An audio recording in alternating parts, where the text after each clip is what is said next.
Chocolates over flowers. Bilang. Ay, sige. 3, 2, 1. Flowers. Wow, even as a guy. Yeah. Ay, sige, kwento mo ako. Ibida mo ko. Alam niyo guys, the first ever, andyan no, the first ever flowers I got was from her. During when? When? No, ikaw nagkukwento eh. Ako nga Pakita mo sa kanila. Pakita mo. Commercial na naman. Ay, ko. Actually, ito lahat ng flowers na natanggap ko. Lanta na sila. But like the blue ones, the fake men love. Hindi naman kinilain lang. They're just painted. Really painted. Ang tawag dyan, morning breath? Baby's breath. Baby's breath. Okay. Iba pala yung morning breath. Mabaho pala yan.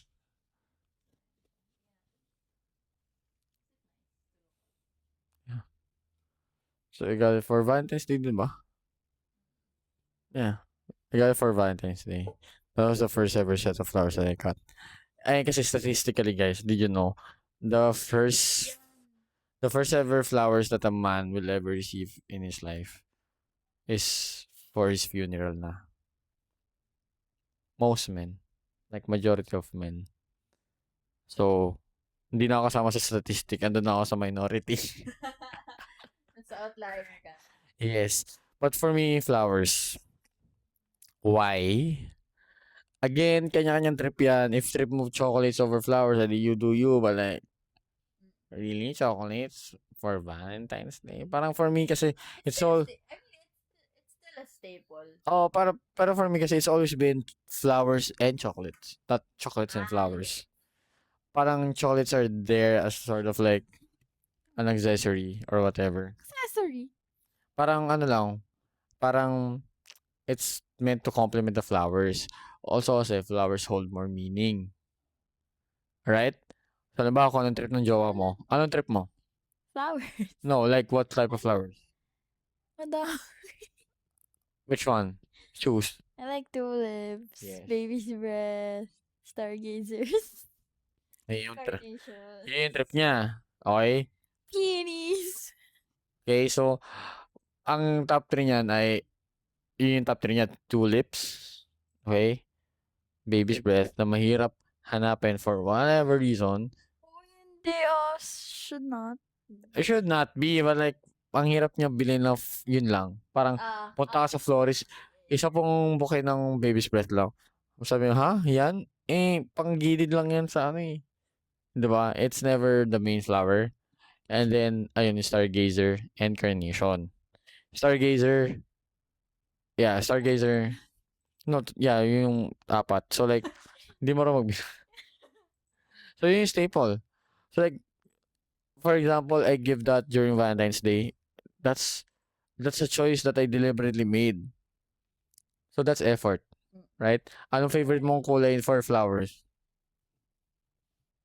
Pink, Yes. white. Mm-hmm. Yun lang. No, don't you like purple a bit and orange? I got you purple flowers last time. Ay, maganda. Oh, kasi, hindi, you don't like purple specifically, but like purple has meaning. Yeah. Yeah, like, How I Met Your Mother. Yes. Yung purple elephant. Purple, yeah. Purple, not yellow. Yes, kasi she's Team Robin. But anyway, parang ngayon, like, choosing what type of flower, choosing what color of that flower is, what type of arrangement ang bet niya. And actually finding a shop that has it. Yes, that's also hard. Kasi minsan yung sources ko, they don't have it, so they have to search for new sources, etc., etc. See, that's like, just getting the flowers right takes a lot of decisions, a lot of actions. That's also, so getting the perfect set of flowers on Valentine's Day has a lot of meaning already. If you get, girls, and boys, if you get your perfect bouquet of flowers on Valentine's Day, just know na hinanap yan. Pinaghirapan yun. Pinlano yan. Pinareserve yan. and everything. So, wala. It's, for me, it's supposed to be remembered and, wala, recognized, be grateful for. Yes. Yeah. Being given flowers and being able to receive flowers. Ako mahilig akong magbigay ng flowers sa mga tao, but I also give him flowers. Yeah. Yes. And kaya I Kahit like, birthday niya. yeah, Yeah, birthday and anniversaries. Valentine's, Yeah. I give him his flowers. Kasi parang, alam mo yung, di ba yung line na give me my flowers? So like this, flowers are I always took it meant, quite literally. flowers are always meant to be celebratory, on a form of acknowledgement, a Yes. form of appreciation. I mean, Tsaka kaya, it's so pretty. Why will you pass on yeah, not sasabihin giving? nila, di naman nakakain yung flowers. Kasi it's not meant to be eaten. It's meant to be appreciated. It's, may mga bagay sa mundo na hindi kailangan dumaan sa tiyan mo. Flowers, Okay. flowers are there just to be looked at and to be pretty. And I don't think that makes it any less significant or important. Okay? And again, it's the choice Parang hirap, it's hard to get the flowers right. Putik niya pag alam mo yung paboritong chocolate. Di ba? Ano paborito mong chocolate? Isn't it Cadbury? No. What? What? Hindi. Okay, what is it? I like Hershey's, man. Love. For a time like Cadbury. My mom likes Cadbury and Ferrero. No, we don't like Ferrero, that's for sure. I don't like Ferrero, that's for sure. Okay, but, alam mo, yan.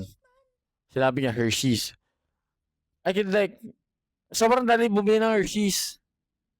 I could go to like 7-Eleven for God's sakes. There's gonna be Hershey's there. Pag pumunta pa ako ng 7-Eleven, may makita akong Stargazer, tulips, saka baby's breath doon na naka-arrange na. I don't think so. Diba? Ang gusto ko na pala ngayon ay Royce. Charot. Ano, Royce? Royce. Ito. Wait, ako sa'yo. It's a Japanese brand. Rolls Royce? Ah? Oh. Parang siyang truffle, but it comes in many variants. Ito ba yung nasa, nasa Should I tell you saan mabibili? Seattle's? No? Ay, wala pa sa Seattle's. What? Where? They have one Bodrum. I don't know where else. Okay. So, yun. Parang flowers on Valentine's Day is an extra mile compared to chocolates. So, pero if you can, better to give both. Kasi wala lang, combo sila. And maganda yung flowers. Chocolates are sweet. So, very romantic, diba? Very